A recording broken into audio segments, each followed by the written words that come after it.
too long for my part of this presentation today. I'm simply going to set out the background to the requirement to tender for emergency accommodation in East Lothian and provide some context to this. I've just got 4 slides that I want to share with you today, setting out the East Lothian housing market, our homelessness pressures and recent changes in legislation. Oh, thought there might be some technical issues here. Hold on a wee second. There we go. Okay, so first of all, in terms of the East Lothian housing market, East Lothian has quite a unique place in respect of the housing market.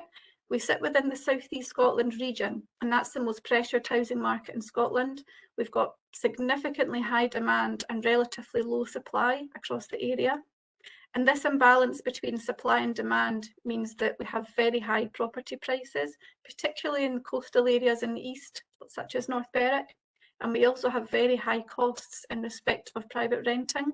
We're heavily influenced by Edinburgh in that regard.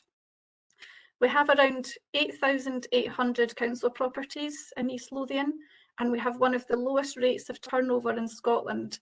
And that basically means that we only allocate around 460 properties each year. And we also have a very high number of people currently waiting for council housing, around 3,750. In addition to the general need for housing, we also have significant homelessness pressures across the region. So we carry out around 600 to 700 homeless assessments each year. And in conjunction with that, historically, we've used roughly around 70 or slightly more than 70 units of emergency accommodation each night. But given the pandemic and the associated pressures that have come with this, we've increased our use of emergency accommodation to around 100 units per night or thereabouts. So at the same time as we've seen increasing pressures in East Lothian, the Scottish Government has also continued to plan to extend a piece of legislation that was initially passed in 2014, and that's known as the Unsuitable Accommodation Order. So you may be aware of some incidents that happened during the pandemic from the news, and that involved some people being injured in large-scale bed and breakfast or hostel or hotel type accommodation in the west of Scotland. So these incidents involved homeless people, refugees and asylum seekers. And those incidents, combined with a broader focus on human rights, has led to the Unsuitable Accommodation Order being extended. And that means that no homeless household should be accommodated in unsuitable temporary accommodation for more than 7 days. So alongside this, a range of standards have also been introduced, and that's regarding the location, management and the physical standards of accommodation. So going forward, local authorities need to ensure that all emergency accommodation meets the new standards. We need to be focusing on small-scale shared tenancies with accommodation for up to 5 people where possible.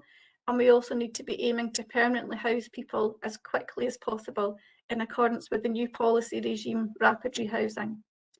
So with this in mind, this tendering process will help the Council to ensure that where possible, we're able to meet these aims. So I'm just going to pass over to Mikkel.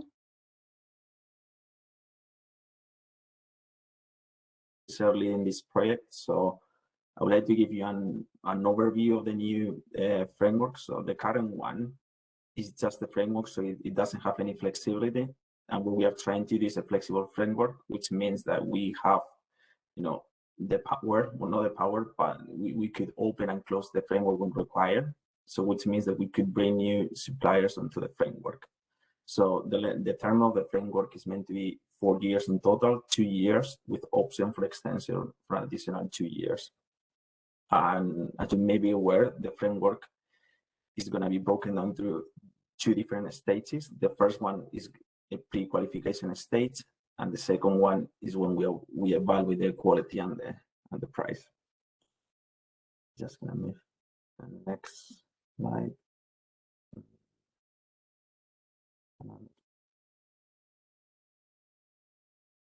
Let's move to the next one. Yeah, sorry about that. So as I mentioned, it's a flexible framework and under the light touch regime. And then, as I said, we can open the framework when required. Let's go to the next one. So the framework doesn't guarantee any work. So you may be part of the framework, but it doesn't necessarily mean that you may get some work. The council week could either make a direct work in line with the ranking. So what we are trying to do is to make a ranking process. And it doesn't necessarily mean that if you are ranked, I don't know, 4th in the list, that you're not going to get any work at all. It doesn't work like that. So it's just to go first to the first rank if it has any capacity, and it's also in line with the needs of the user. So if we have a user who is in Dunbar, we may not just send this user to Muscle Branch, so we'll try to find a supplier who is around the area. The next one.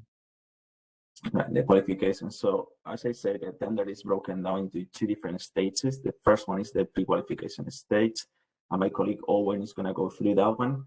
So it's made of we have to check the insurances. So the insurances is 5 million for employer liability. Again, if you don't employ anyone at all, you won't require this insurance. Then we are asking for the public liability, a minimum of 2 million.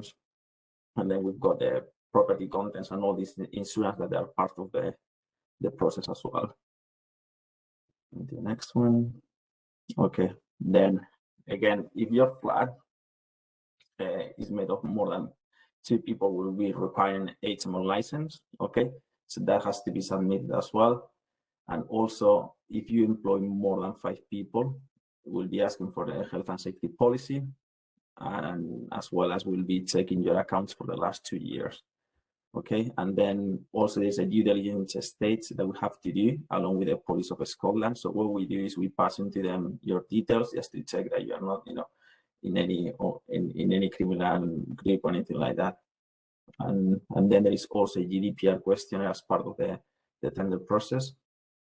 Yeah. Next one. So that what is gonna made of quality and price. Okay. So it's going to be on the score at the end of that. So we are thinking to include 80% for quality, 20% for price, and it's going to be a combination of both, and then I will give a final score. So again, I want to say that within the folder, I'm including an instruction document that will explain which documents you have to submit as part of your tender submission. And that's me. I'm passing to Owen to explain the process for the pre-qualification stage. Thank you. Right, if you can see that screen just now then, and I'm not sure in terms of obviously people who are going to be bidding for this, or if they've actually got knowledge of PCS, if they've worked with the systems before. So I think my role today was primarily to introduce people to the system, to see how they operate around the system. I mean, the last thing we want to happen is for someone to fail to get a bid in because they said they didn't understand just how the PCS system worked. So I'll spend maybe the next 20 odd minutes or something just walking you through the system, because obviously this is what East Lothian Council are going to use when the tender's actually out there, and how you then need to submit your bids back through. So let's do the obvious one, and apologies if folks have already used the system, are comfortable with it. I'll just do a kind of beginner's guide if that's okay for everybody. Right, I mean, this is a general screen. Obviously, I've just logged into PCS. If you need to register on this system, you'll see there's a register button up this corner here. You want to register as a supplier, as I say, if you're not already registered. And it then takes you through quite a kind of, simple questions. The mandatory ones have got a star beside them, an asterisk, so you need to make sure you answer these. Pretty simple, I think, just in terms of the information it's asking you for. Don't worry about nuts, it's just a location and it's just a drop-down list that you can pick from, so that's not a problem. The only thing that does occasionally throw people is, are you a third sector organisation? Third sector organisations, for those that are not aware of that, are obviously charities, kind of community organisations, etc. So if you are, you obviously tick that button as well. You then need to set an email address, a password, the kind of standard stuff you would do if you're logging on to websites like that. So once you're logged on, very simply, you can log in. You can actually search the notices, etc. before logging in, but if you wanted to actually express an interest in anything, you need to be logged in. So let's just do the login at the moment. Okay, this is obviously all preset just because obviously I'm in and out of the system quite a bit. So this is us in the system now. Again, the very fact you're registered, it means you're free to kind of search and obviously record an interest in any of the tenders that come up. The standard page, if you wanted to search, is obviously just under the heading here. It's quite intuitive just in terms of taking you along. When you log in, it automatically takes you into this part of the portal, which is the suppliers area. And you can basically do anything from here. You can search for notices, you can search for different buyers, you can set up a profile, you can set up alerts. Again, if you're bidding on a regular basis, then you want to set a profile, you want to set up alerts. If this is a kind of one-off, then I don't think it does any harm to fill some of this information in. But obviously it may not be as important as if you're looking to bid quite a regular basis. So at the moment, company profile, alert profile. Alerts is really where you set the categories, the areas of business that you would be interested in finding out about possible contract opportunities. The alerts that you choose, what happens is if the buyer publishes a notice using the same alert category as you've ticked, then you get an email alert through saying, here's one you might be interested in. It saves you going in and searching, but again, if you're doing it on a regular basis, that's something that you would want to set up. At the moment, we know that East Lothian has published a prior information notice. Now, that's not a tender. That's not the tender document. That's the council advising that they'll be coming out to tender over the next weeks, possibly months, just depends how long that extends on for. But really just alerting the market that we're going to be coming out, the council is going to be coming out to tender. So what you should be doing at this stage, if there's something you're interested in, is recording your interest.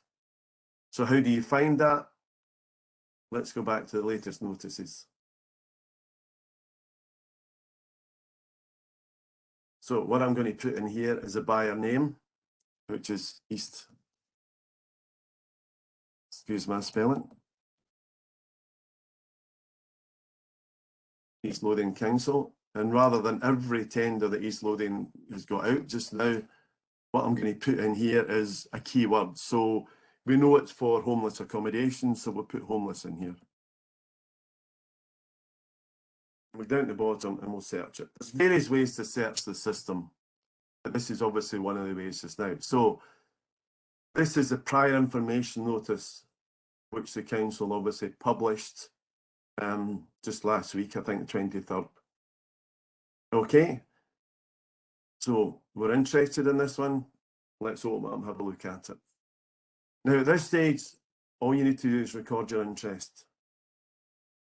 By recording your interest, the council have details of the fact that you're interested in this possible tender opportunity. The council may hold supplier type meetings, and there may be updates on when the tender is going to come out. There can be all sorts of information which might be helpful to you if you're looking to bid. So the best thing to keep yourself up to speed with all of this is record your interest. So I'll just do that just now. And we're going to save it. Okay, and it's just telling me my interest has been registered.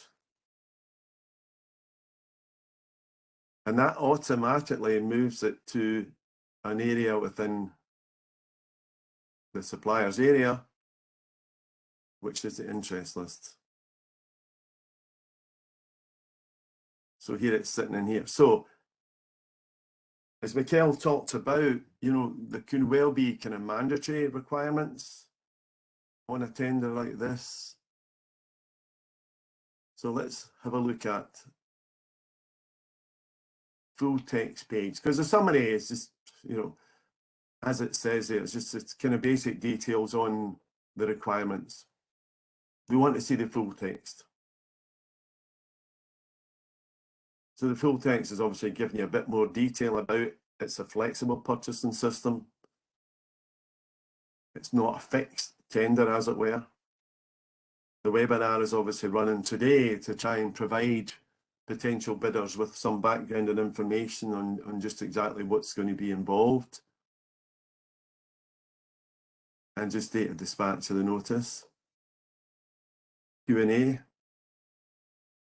If you had any questions about the opportunity or what's involved, then there's obviously an opportunity to ask some questions, and there will be when the tender itself comes out, but at the moment there are no questions. Further information, contact information, encoding. When I talked about setting your alerts so that you would automatically be advised when the tender comes out or any similar tenders come out, possibly for, you know, Mid Lothian, West Lothian, City of Edinburgh, depending where you're based, or possibly even Borders Council, depending where you're based. This is obviously the kind of coding that the council have used for this. So when you're in looking to set alerts, that's the kind of alert that you want to be setting when you get the chance to pick it. Now, if you have a look at this and decide, you know what, it's not really for me, you can actually withdraw your interest. So you can actually withdraw your interest at this stage. But I say the best thing to me just now is to obviously record your interest. Because by recording your interest, you're on the council's radar, and as I say, you may get the opportunity to receive further information, take part in, you know, any kind of further communications that come out, etc. So that's where to find it. At the moment, you can't go any further with this one because it's not a tender as such. The tender will follow on at some stage, and maybe the guys can update you at the end as to what their kind of timetable is for this. So let's see, because what I wanted to let you see is when the tender does come out, if and when it does come out, obviously you need to then look at the next stage of how you download the documents, how you complete the documents, and obviously how you submit them back through the Public Contract Scotland system. So let's just search for a suitable notice, and let's see if there's one that actually has kind of documents, etc., attached to it, which would give us a wee bit more background, as I say, just in terms of how this can be done. So let's try, and what I'll do is I'll look for, you'll see here there's all sorts of notices. Some are awards. Yes, that's the temporary accommodation and associate services. That's the award notice, which might be interesting if you go into that, because under the award notices, under the full notice text, it gives you details, probably further down here. It's actually giving you details of obviously how the contract was evaluated. They were 20% quality, 80% cost. Number of tenders are received, and name, address of contractors. So you can see all the businesses that have been put on the list under that.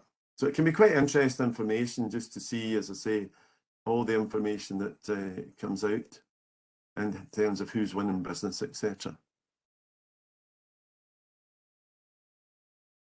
We'll take this one back to search. So the latest notices. What was that one, I think?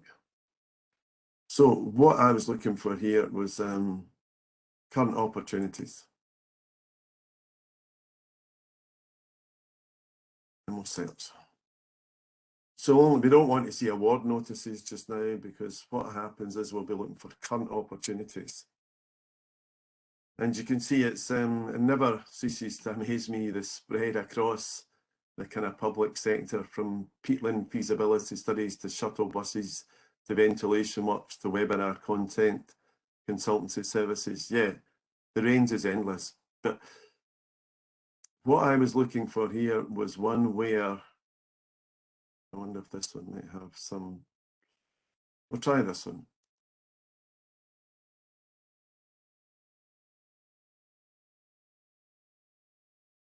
Okay.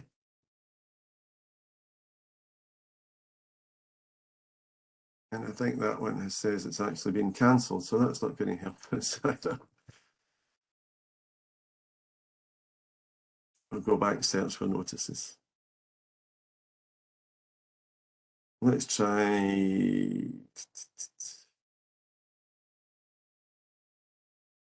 Right, let's try this one.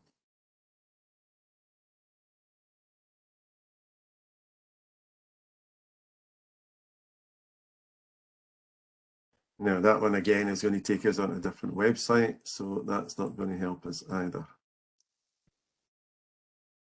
What we're trying to do here is find one that you're going to submit your tender back through, I wonder if this one might have it, through the PCS system. There are two, this one might help us. Yeah, there are two types of actual tendering systems, but as I understand it, East Lothian are only going to use Public Contract Scotland, so this is the only one you should be involved in. So when the actual tender's advertised, again, what you might need to do is record your interest and save it, continue, and that will take me to my interest list.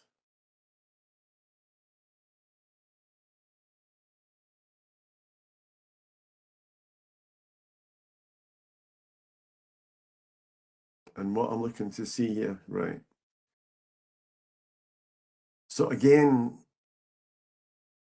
when the main notice comes out, it will give you some information on the award criteria. It may well give you mandatory requirements.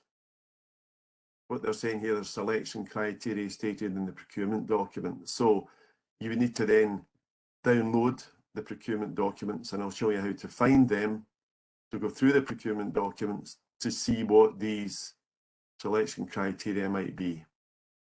Normally things like insurance, and I think Michael touched upon the fact to be kind of financial checks, etc.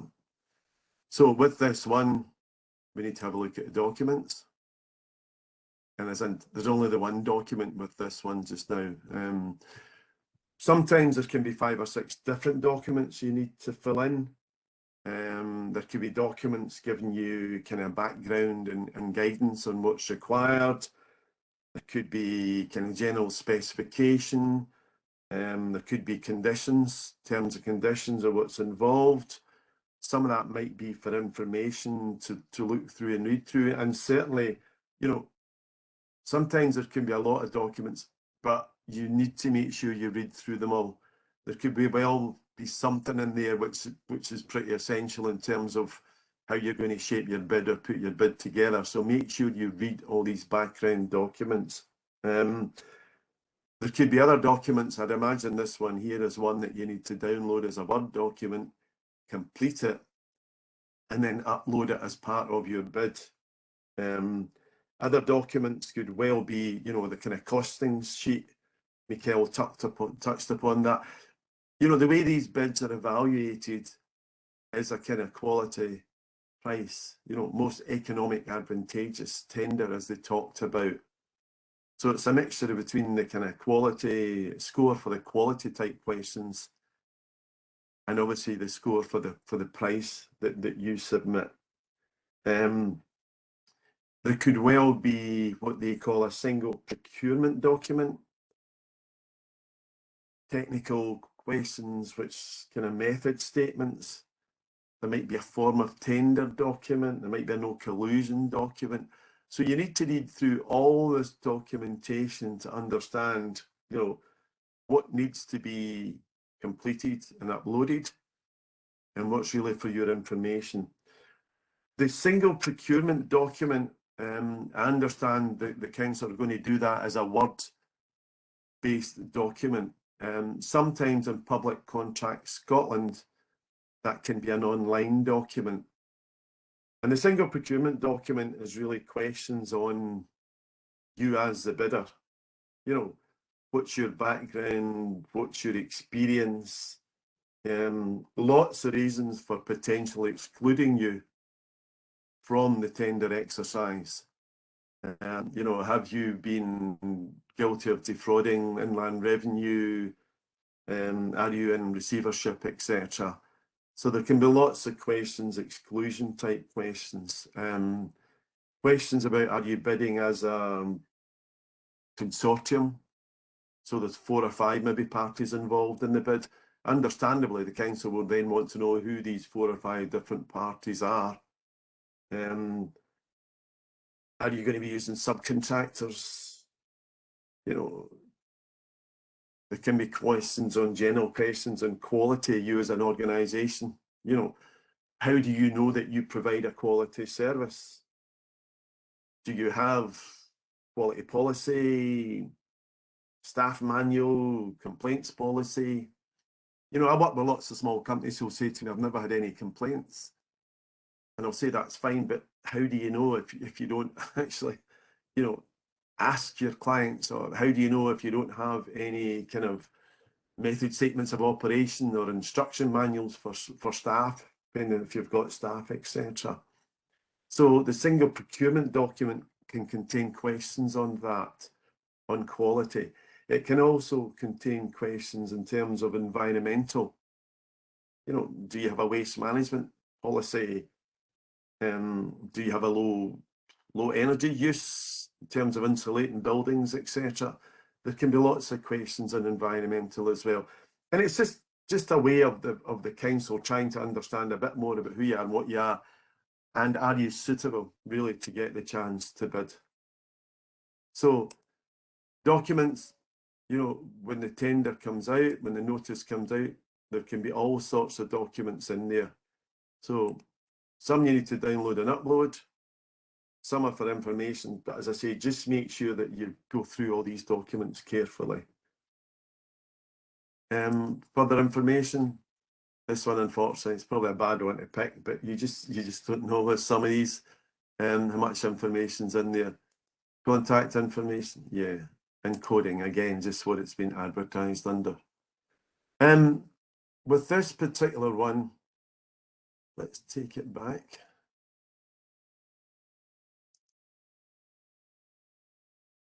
The system's quite slow today, as it can be at times. So, as I say, when you're looking at this consultancy service here, it'll be in my interest list, which if I go back to my suppliers area, I can find that. And what I wanted to show you was just in terms of, okay, we've talked about downloading all these documents. So if you download all these documents and you're then going to complete these documents, how do you upload them? So you've downloaded them, they're normally Word type documents, you've completed them. You want to make sure you've got the closing date and time. So the deadline date is 8th of April, it's at 12 o'clock. As much as you can, I would really advise you to, you know, try and maybe submit it a day or two prior to that deadline date. Speaking from experience, it's not good for the system when you run at the last minute at 11:45, trying to press a button to submit it, and your Wi-Fi goes down, or it's running slow, etc. So try and get a day in your diary when you want to have this submitted, and then you can sit back and relax a wee bit. Because, you know, problems do happen. So how to submit it? Go to the post box.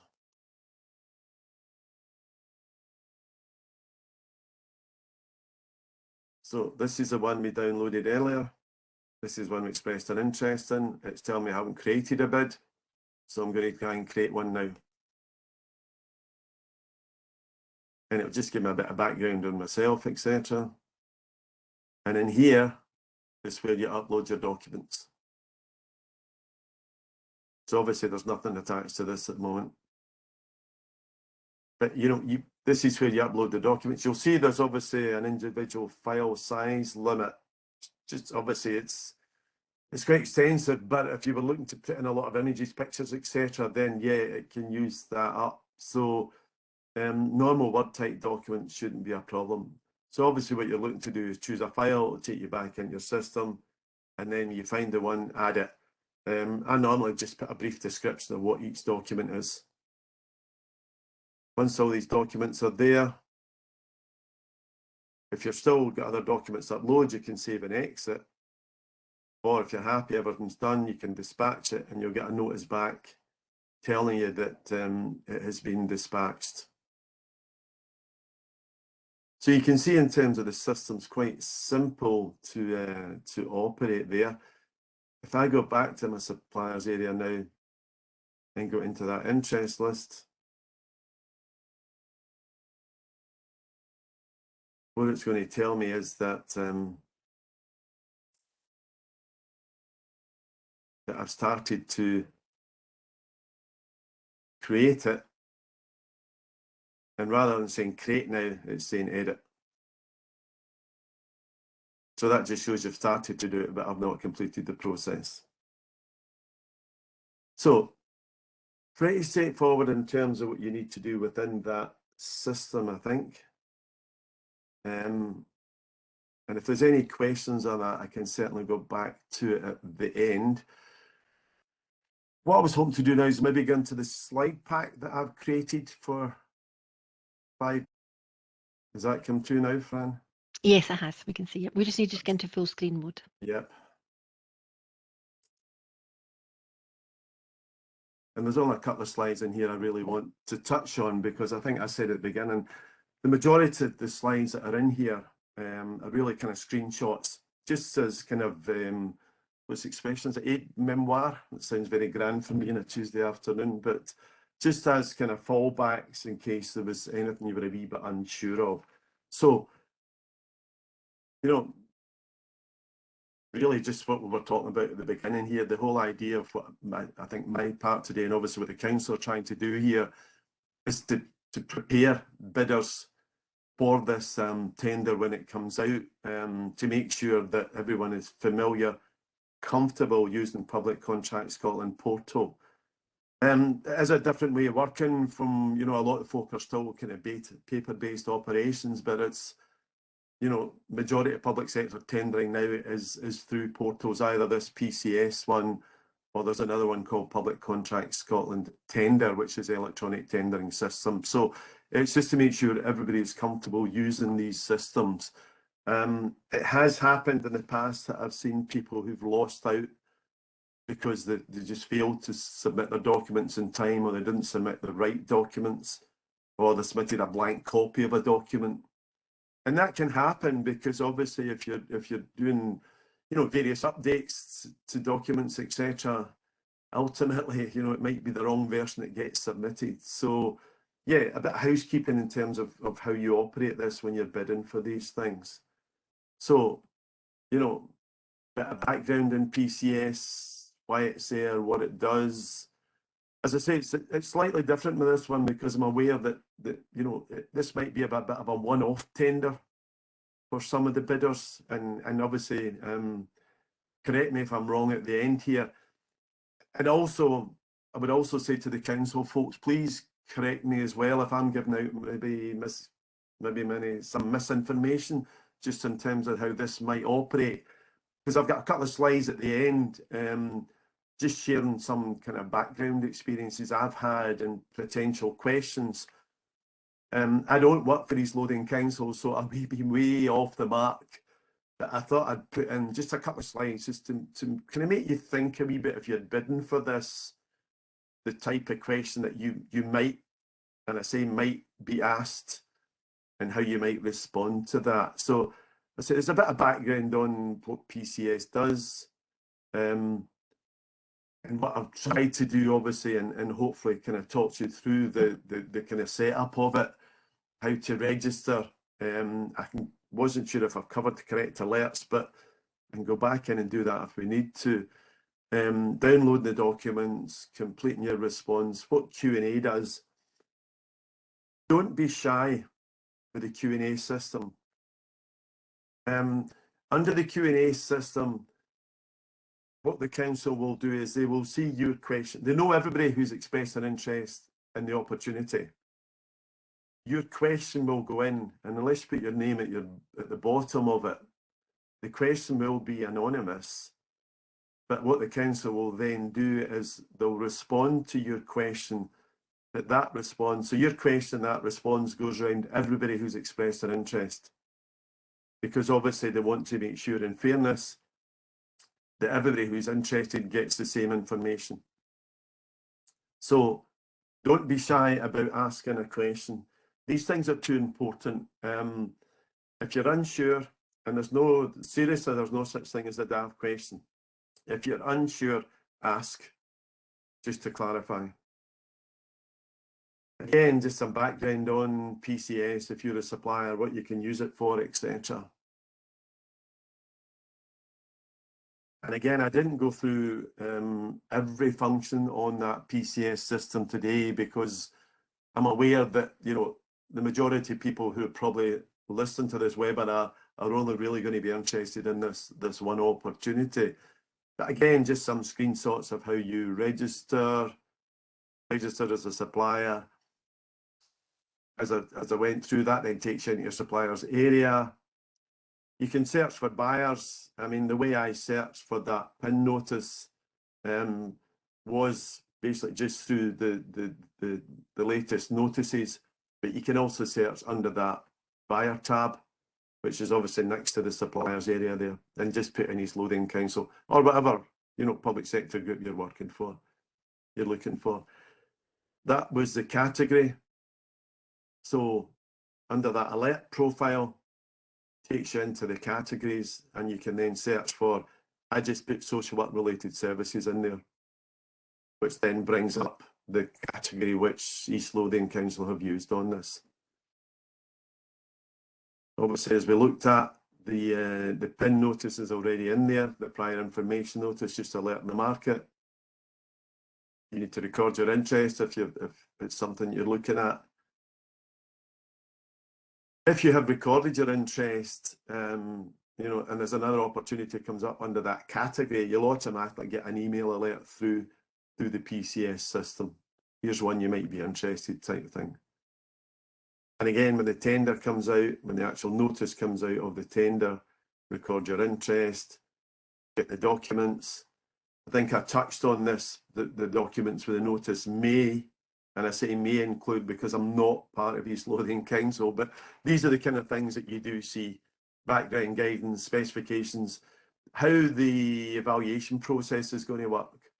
I think Michael touched upon kind of the quality price matrix, which obviously that, you know, under this meet economically advantageous tender is the process that they use. So it should be quite clear to the bidder how the tenders are going to be evaluated. If there's method statements, there should be a score against each method statement, and they might be weighted. But that should all be clear from the documentation. So as I say, there's documentation which is for background and guidance, and there's documentation there which is really be to completed, scanned, uploaded.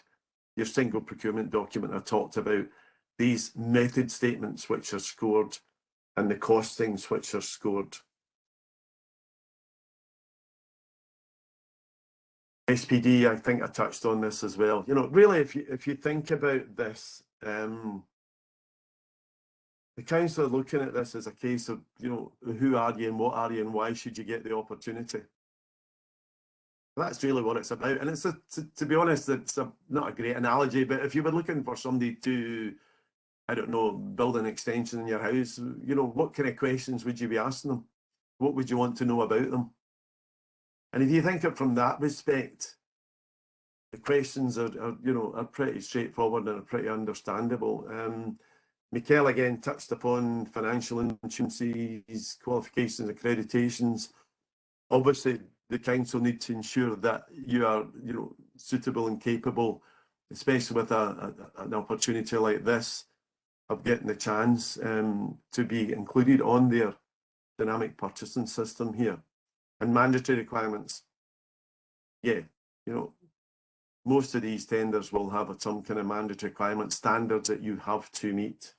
And this one in particular, I would imagine that's pretty important. Method statements, and let me touch on this a wee bit. And again, you know, these are questions which I've seen come up in tenders. I'm not saying they might come up in this tender when it comes through, but it might be worth sitting just thinking for 5 minutes. You know, if this kind of question come up, how would you respond to it?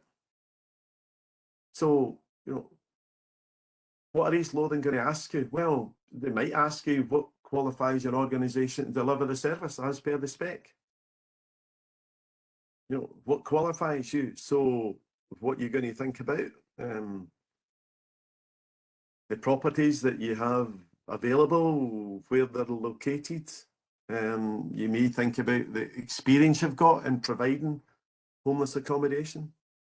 The skills and qualifications of your staff, the systems that you've got in place, you know, the standards of your property, its family accommodation, etc. You know, there's what qualifies your organisation.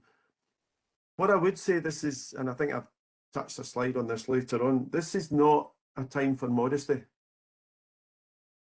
You know, the council will score you when this opportunity comes out, will score you on the information you provide.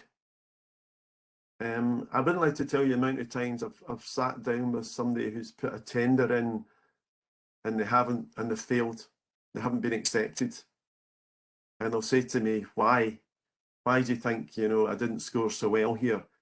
I have a look through it and I'll say, well, you've not really answered the question in terms of what qualifies you to deliver the service. You haven't said anything about your background, your history, your staff, etc. Oh, the council know all that. Well, that doesn't count. It doesn't matter how long you've been dealing with them. They can score you on what you put down in that response. So it's a sales pitch. You know, make sure you cover, as I say, as much as you can, the reasons why you should be considered for this opportunity.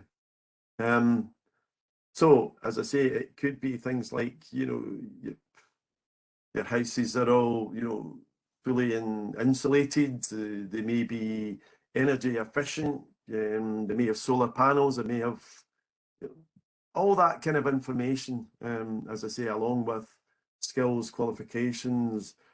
You may put CVs of your key staff in if there's an opportunity to do it. There might be a word limit that you need to stay in. But if not, just think through, you know, the information that you might be looking for if you were in the buyer's seat. So, following on from that, again, a question I've seen about how you communicate with the council and other stakeholders to support performance of the contract. Well, you know, what needs to be communicated and how are you going to do that? Are you going to provide them a central point of contact? You know, emergency phone numbers, etc., which obviously I would imagine is needed for this. Are you going to provide them with weekly emails just as updates? Are you going to have review meetings? Email addresses for all your key people? You know, there's lots of ways and means that you can communicate, and I suppose it's a case of what needs to be communicated, which might tell you in the specification, and how you're going to do that. There's a lot of talk obviously now about sustainable procurement and things like, are you a best practice employer? Do you adopt fair work practices? And by fair work practices, it could well be things like, not what P&O seem to have gone through at the moment, but things like, you know, do you pay the living wage in terms of staff that you've got? Do you communicate with your staff? Do you allow flexible working with staff? Do you train them? Equal opportunity policies? You know, what makes you a good employer? what fair work practices do you adopt? Because again, you know, this is coming in more and more now. It's not just a case of, you know, the cheapest price. It's a balance between the price and what do you have to offer here. Community benefits is another one which is coming in quite a lot. You may be asked about community benefits. You know, do you donate to local food banks? Do you use local suppliers? You know, there's lots of things that you might do as an organisation which help the local community. So that you might do volunteer work. The very fact that you're providing this kind of accommodation, I suppose, is a community benefit in itself. But you can see, as I say, I just threw these questions in because I thought it might make you start to think a wee bit about, you know, the information that you might, and as I say might because I have no idea what the council might ask you, but these are the kind of things that I've seen come up before.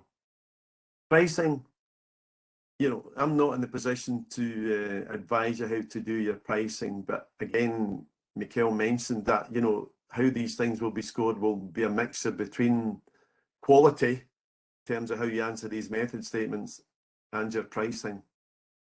And you'll appreciate that in all public sector tenders, the procurement teams have an obligation to show value for money in how they spend public money, your money, my money. So they have to evaluate the quality of the service and the price they're paying for it. I can't remember, I think Michael said earlier it might be 80% quality and 20% price. Again, he can correct me if I'm wrong at the end, but you know, it depends on the nature of the tender. I have actually seen pricing as high as 90%. I think it was in a roofing contract, and or as low as 10%. It just depends on the nature of the tender. Thank you, Michael. He's just telling us 80%. So, you know, I'm not going to tell you what rate you're going at because obviously I can't. I have no experience, knowledge, or background of your business. But all I would say that price is always going to be important in this. So, you know, you might, by the very nature of the pricing, the kind of valuation matrix, you can see what are the buyer's expectations. And there might be provider events, you might get the opportunity to ask questions and things, but pricing you're never going to get away from. It's always going to be important. Again, these are just some screenshots of the system.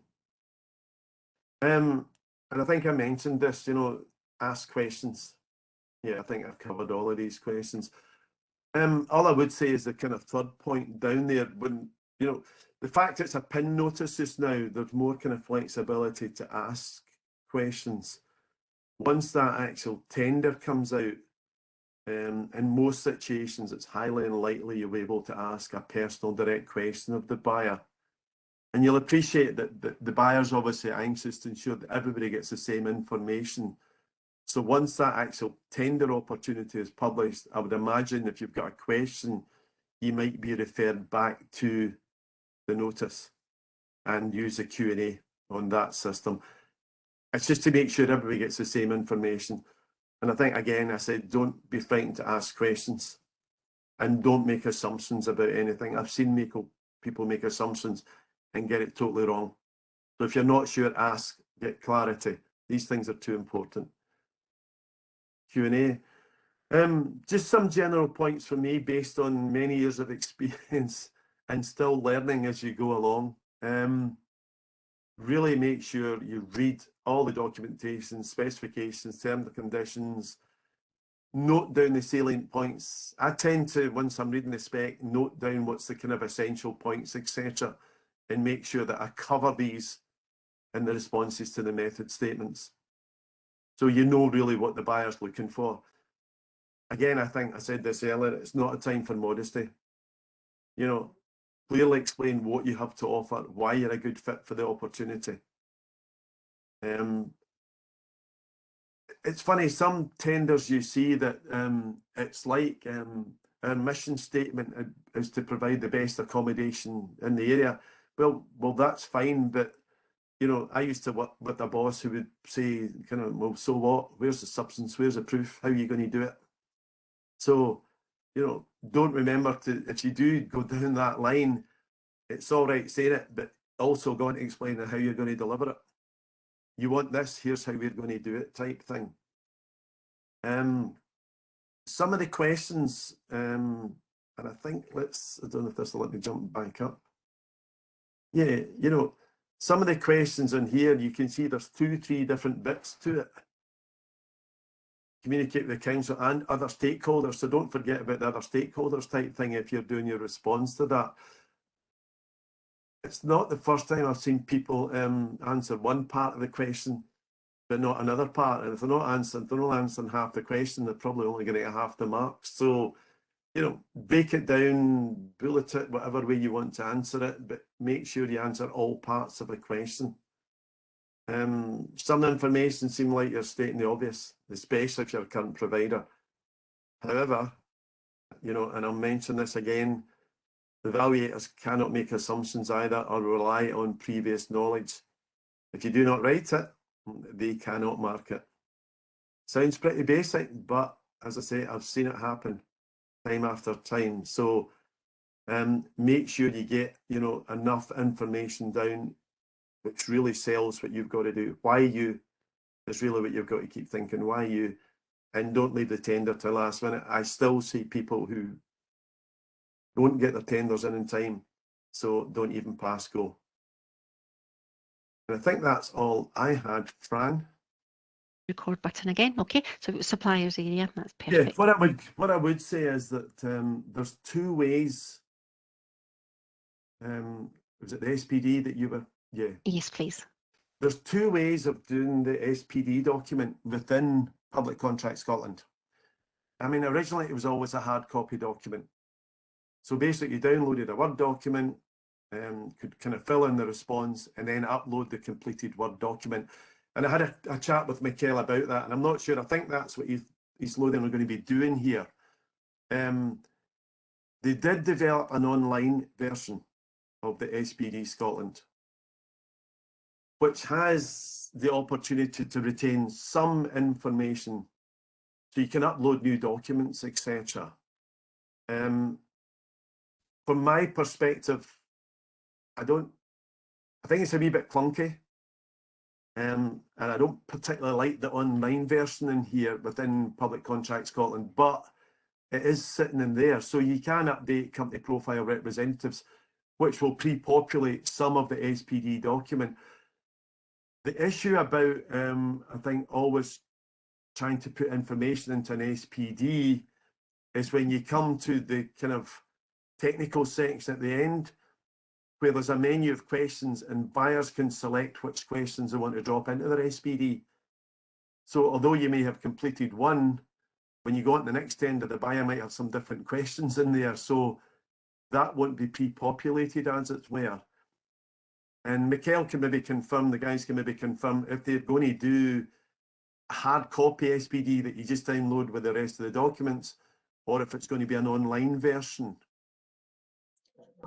Yeah, it's gonna be a hard copy, so you will download the document and you go through all the questions. So as Owen said, you know, that what's happening with the document is I can remove some of the stuff, I cannot put the new stuff on it, right? Okay, so it might be the case that I'm removing some of the questions because they're not relevant for this tender.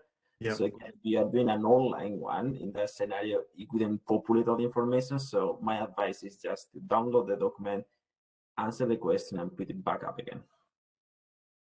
There we go. Yeah.